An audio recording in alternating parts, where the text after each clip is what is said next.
Hyvä, mutta pidemmittä puheitta, niin lähdetään sieltä takalinjan ja erityisesti takareisien liikkuvuudesta liikenteeseen. Eli mitä tullaan tekemään, niin lähdetään tekemään eteen taivutus seisoma-asennossa. Tähän sä et tarvii mitään välineitä, vaan sun sormet toimii nyt siellä mittareina. Eli ota semmonen lantiolevyinen seisoma-asento.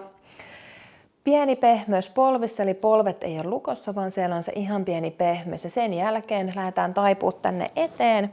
Katsotaan, miten pitkälle me sieltä tullaan. Saadaanko kämmenet mahdollisesti sinne lattiaan ja sieltä sitten merkataan tulos. Eli jos sormenpäät ei kosketa lattiaan, niin tulos on silloin punainen. Jos me saadaan sormenpäät lattiaan, niin ollaan keltaisella alueella ja sitten täältä kämmenet lattiaan on meidän vihreä alue. Ja tässä just kiinnität huomion siihen, että se polven kulma pysyy samana koko ajan.